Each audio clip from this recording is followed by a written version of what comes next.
The Melbourne Symphony Orchestra respectfully acknowledges the traditional custodians of this land, the people of the Eastern Kulin Nation. On this unceded land, we celebrate the oldest continuous music practice in the world. In our language of music, we honour this country and celebrate the strength of elders past and present as we walk together into our shared future.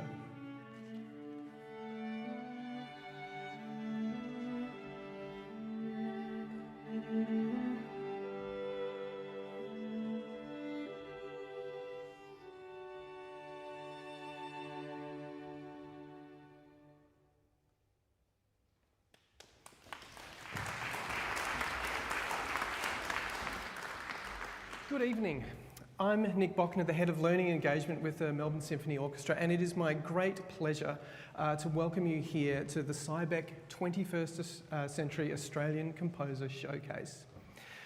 Tonight's event is part of our Music and Ideas series. You can read more about that online when you get home, and that is generously supported by the City of Melbourne and by the Crown Resorts Foundation and the Packer Family Foundation.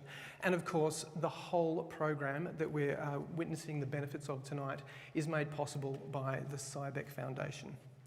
Now, one of the great things about working at the MSO, and I can tell you I've been here for nearly 26 years, it's the huge range of things that we do here. Now, this means that if you're with a group of people and you said to them, what's the most important day and the most exciting day in the MSO calendar, you'd get an enormous range of answers. For some people, it might be Jaime Martin conducting Mahler 3. That's coming up soon.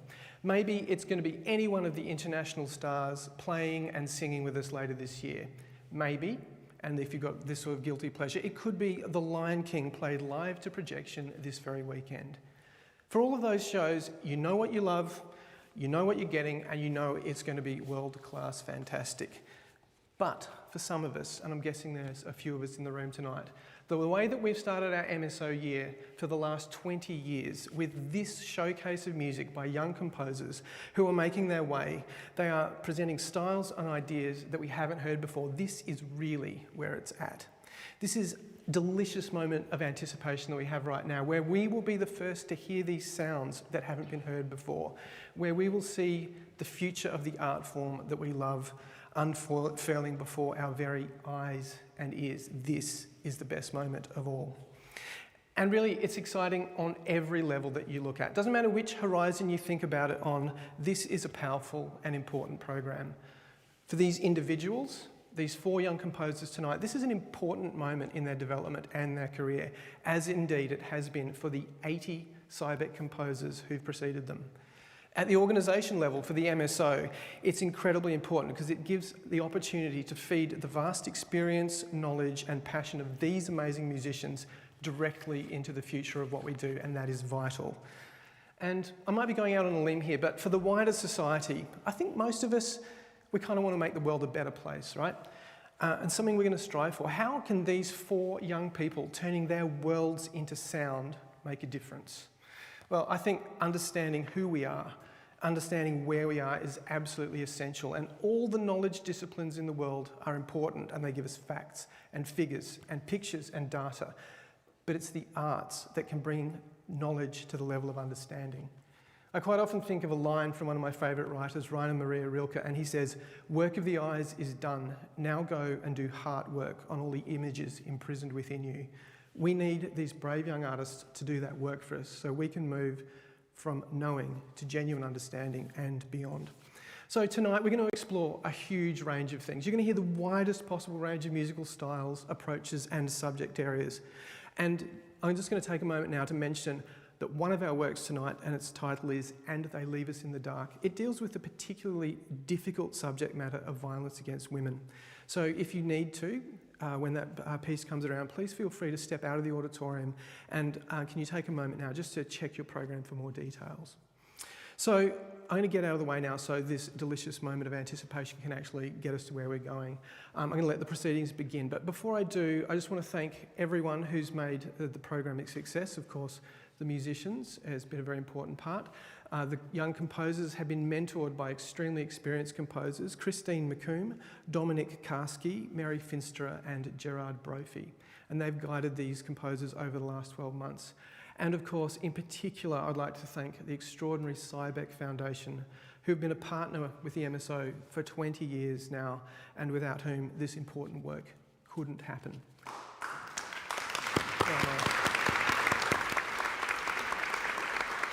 So I'm going to get out of your way now, and I'm going to get things started by introducing your conductor for the night, Carlo Antonioli, and our first composer, Christine Pan. Please welcome them to the stage.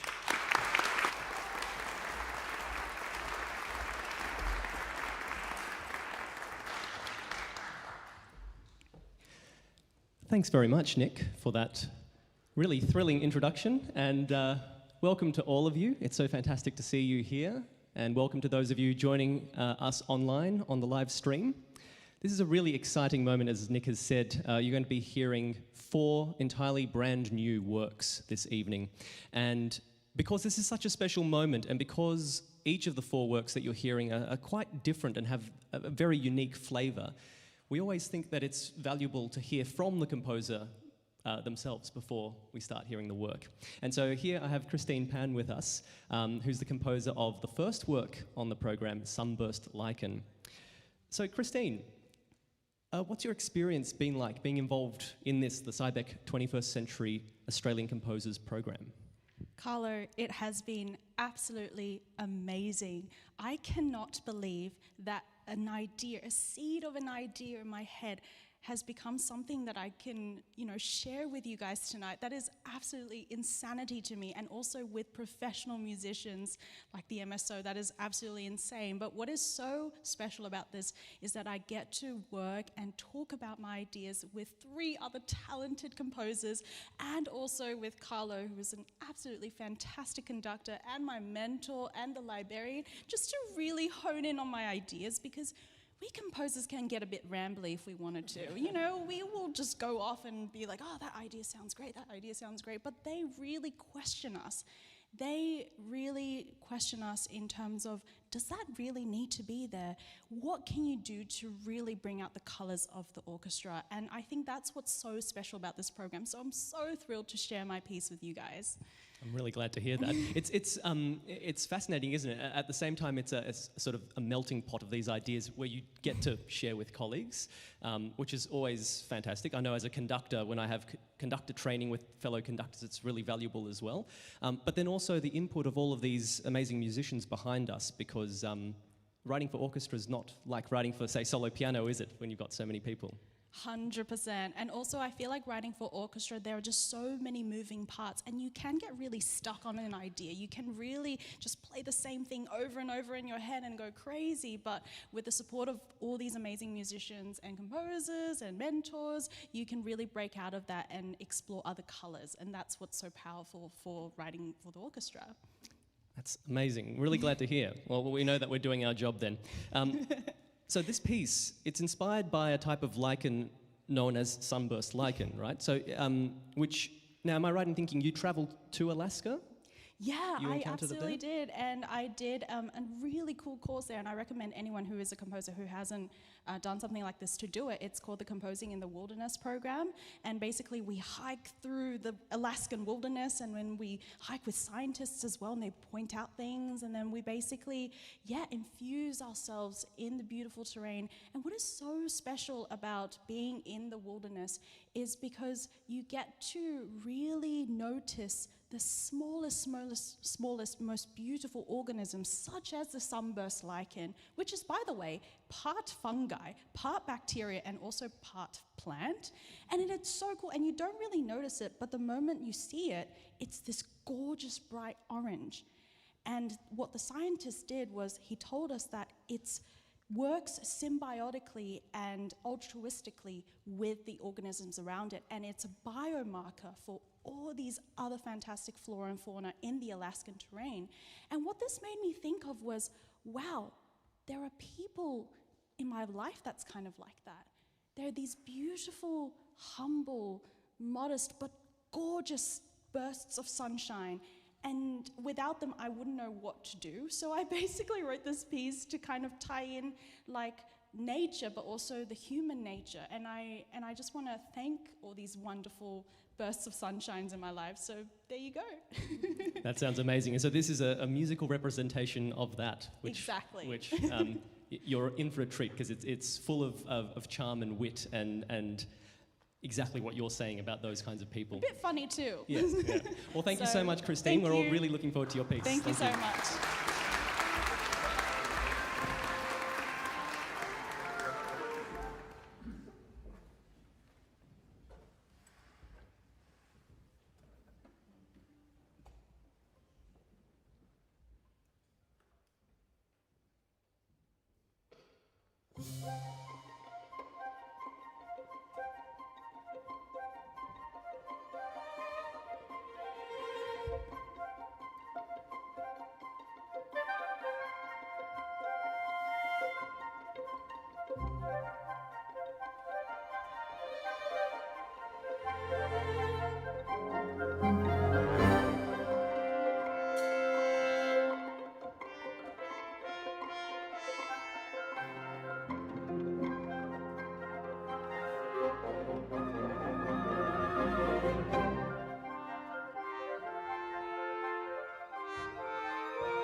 What a delightful and quirky piece. Thank you so much, Christine.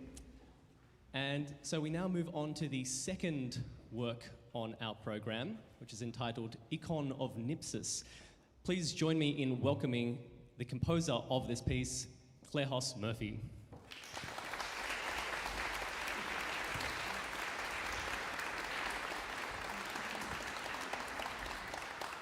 G'day mate, how are you? I'm great. How are you going? Very good, thank you. Is this a bit of a surreal moment for you? Oh yeah. No, but it's wonderful to see so many faces here. Thank you all so much for coming. It means the world to me. Thank you. Now, your piece has a very intriguing title, and if any of you have managed to skim through the program notes, you'll notice there's a bit of context to this. But if you haven't, your work touches on the use of religious icons in Eastern Orthodoxy. So here representing an important spiritual concept, Nipsis. Yeah. Can you tell us a little bit about this concept and its significance? So, Nipsis means, literally, if you translated it, something along the lines of watchfulness, or maybe a term that people are more familiar with, maybe mindfulness, you know, being aware of one's thoughts and focused on the target or the goal that one wants to actually pursue in life. So it ties into many different practices in Orthodox practice and theology, such as hesychasmos, which is the practice of praying in a still way. It actually literally means stillness, praying in a very still manner, almost like a meditative state by yourself, to take with you wherever you go in life. So it has a lot of significance, and the reason why I chose it for this work is because gone are the days for me where I contemplate on ideas and I don't know and improvise at the piano. Now with my practice, I'm much more focused on picking specific theological and philosophical concepts for me to base my music off of. And this is very important. It's a very important practice for me and for many other Orthodox Christians. So I decided to put it to music, at least to share awareness about the topic. I'm glad to hear that. Really, I think when you hear this piece, you'll really understand that that's very much the case. Yeah. And it's also clear that the shape of the piece and the journey through it has been really carefully thought through. How did the concept of Nipsis manifest itself in the structure of your piece? And can you tell us a bit about your compositional process of bringing that into sort of the order of events that we sort of hear in this piece? Of course. So, I mean, as I said before, I don't really like to improvise at the piano and think about ideas now. What I did was, I decided that this was the topic that I wanted to base it off of.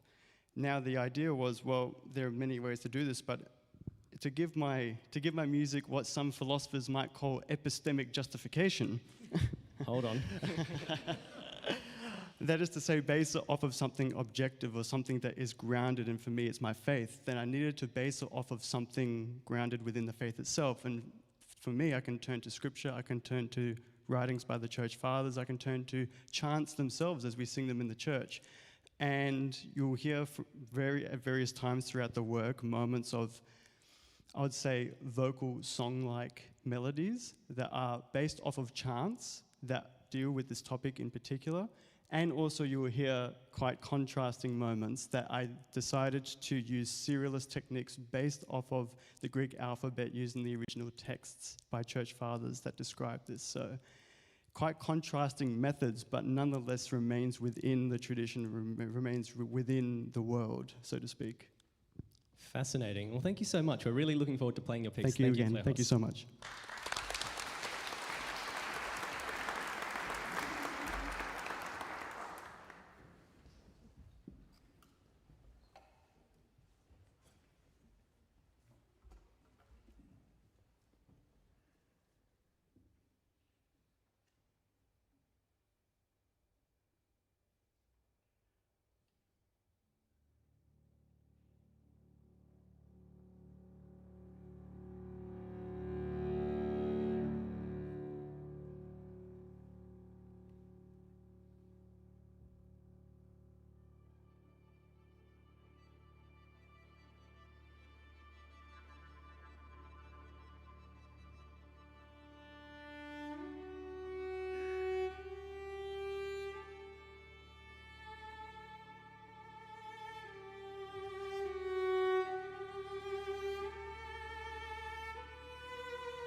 How about another round of applause for our absolutely amazing MSO Assistant Principal Cello, Elena Fasky.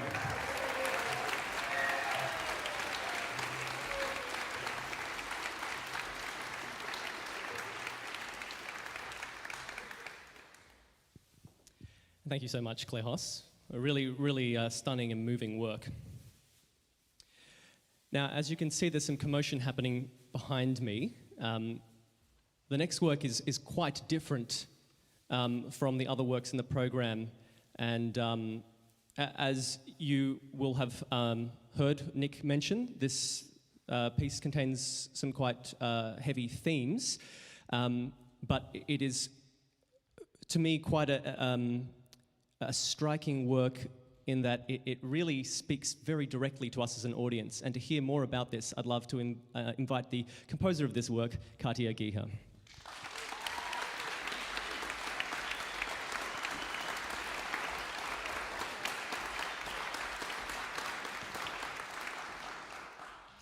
Hi, Katia. Hi, Carlo. So, as we've been hearing, this work is based on some quite dark real-world events. Could you tell us about these events and how they informed your composition and they left me in the dark? Absolutely. So this work is about a woman who the world tragically lost. She was strangled by her partner, who she was living with. He was 28, she was 27. He then proceeded to cut up her body into 35 pieces. He placed these pieces into individual rubbish bin bags, and over 18 days placed these individual rubbish bags all over a forest in India. When I read this story in the news, a lot of my work that I write is very much informed by me reading the news and thinking, this is something that we need to continue the conversation. So I read this story and I was just absolutely appalled. Like everyone in this audience, we've all heard stories of domestic violence, but I had never heard anything to this scale. And it really, I was just shocked. Truly, I was just shocked. And the way that it translates in the music is I decided to photocopy my body parts onto blank pages of the score. And if you look at the score, you can actually see outlines of my body part. So my elbow and my shoulder and my hand. Musically, this is also represented as the music itself you never really hear truly in full. You hear it in pieces.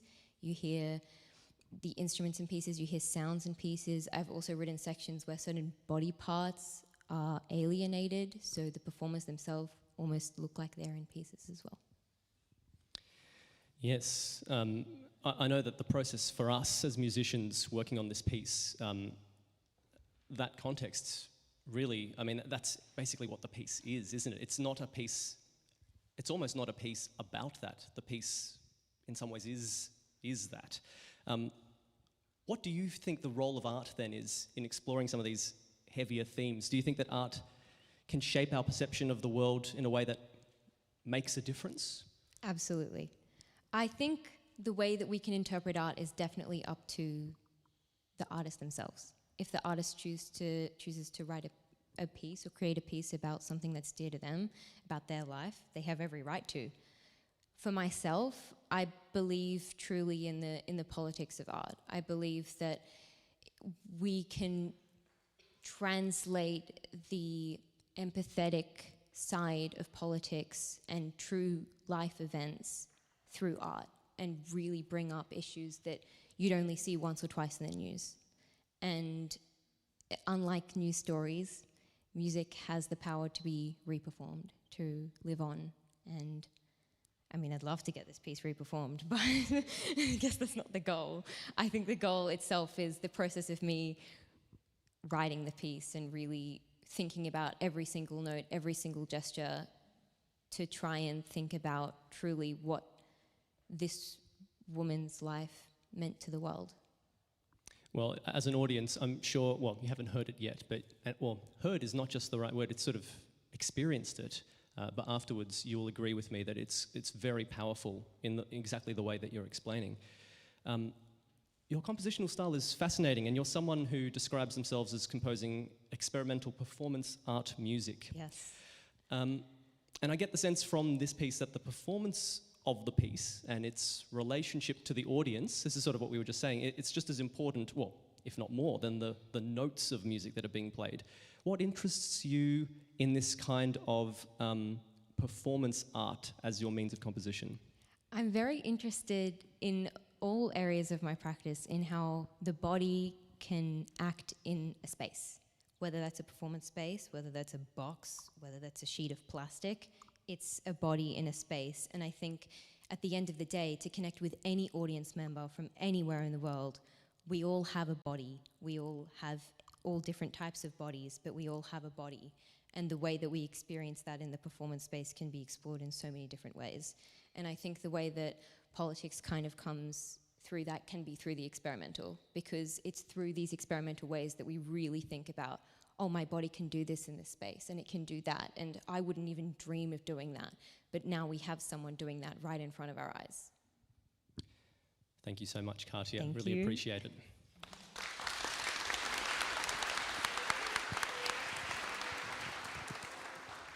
This is And They Leave Me in the Dark.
think we all need to take a deep breath after that. Thank you very much for that, Katia.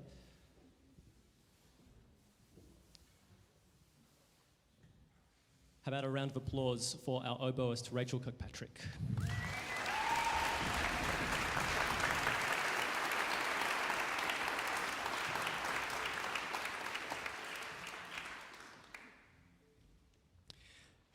And so, we find ourselves now at the final piece for the concert, which is by Martin Cheney. And so I'd like to invite Martin up to have a chat.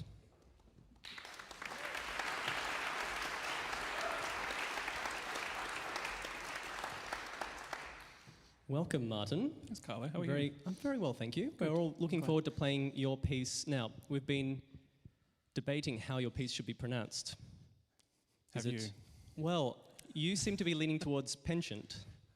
I just don't feel like I've earned the French pronunciation. There we go. All right, so we're looking forward to You can performing say it however you like. I don't Penchant. mind. Thank you.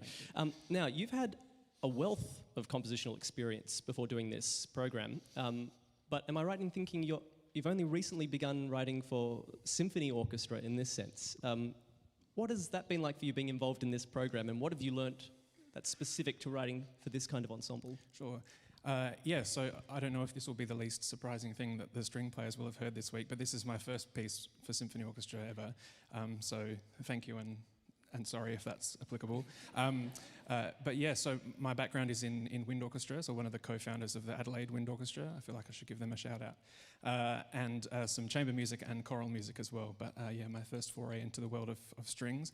And I think I would say the main thing I have both learnt and really relished from this experience is learning how to just play around with much sort of lighter and delicate textures than are otherwise, I won't say possible, because Adelaide Wind Orchestra is pretty good, but it's just opens up this whole other world of textural opportunities that it's been a real joy to play around with. And my mentor, Mary Finster, has been instrumental, in helping me to develop my voice there. So, yeah. Oh, fantastic. I was a saxophonist in a former life, and Same. so there you go. In this high five. life. Yeah. Well, so it's high five figuratively, obviously. And for me, my first experiences conducting were also with wind bands, and so you're right. It's a different color palette, isn't it? Yeah. Absolutely. Well, it's great to hear that this program has opened that door, and I'm sure it's the first of many works for orchestra. Thank you for saying that. Now, it's interesting you mentioned with this piece, while it started off as being inspired by your work in music theatre, it sort of evolved into a piece that's not about something, in contrast to the other works on this program. And actually, this is one of those can of worms in the music analysis world about whether music should be about something, the so-called program music versus absolute music debate. Is this normal for your compositions? What's the difference for you in writing music that depicts something as opposed to absolute music? I think probably, it depends on the time of day and my mood. I think I'm more practiced at having some kind of a narrative, I think, because I find as a composer it's easier to have some semblance of a story, even if I'm the only one who ever knows it, but it just sort of helps me to latch on in a little bit more of an objective way to certain things, so I can kind of keep track of the story that I'm telling. So I set out to kind of do a very specific thing like that, but I just found throughout the process of writing this work that I was just enjoying the sound world so much, and really subconsciously it just sort of became this, I kind of just felt like I was sort of following the music into, the piece just sort of started to run away with itself, and it just became this thing, and it wasn't really a conscious decision. And so in that sense the process was very freeing, because I didn't feel restricted to that sort of story or concept anymore. So it started out as the former and became the latter. So do you mean that in the sense that if you have a story that inspires sort of the structure of the piece and the order of events that we hear in the piece? Probably more so structurally, yeah. Yes. I set out intentionally with this work for it to be more harmonic techniques. I was trying to sort of represent something that I noticed in particularly in music theatre works. You can read more about that in your program. But so more structurally. But this one started experimenting with some harmonic concepts, and then the notes kept became flowing this. out. Yeah. Oh, fantastic. Well, we're really looking forward to performing your piece, Martin. Thanks so much. Thank you.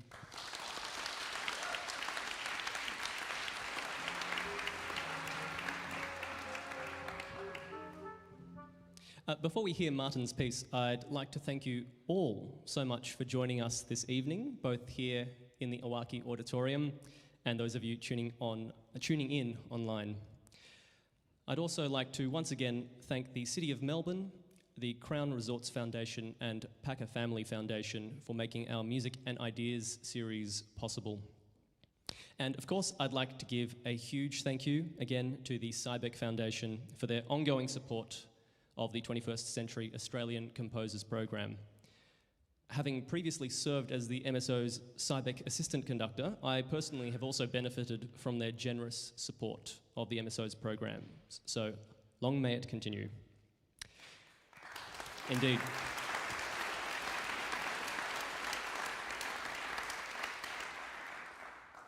Thank you all, and please enjoy the world premiere of Penchant.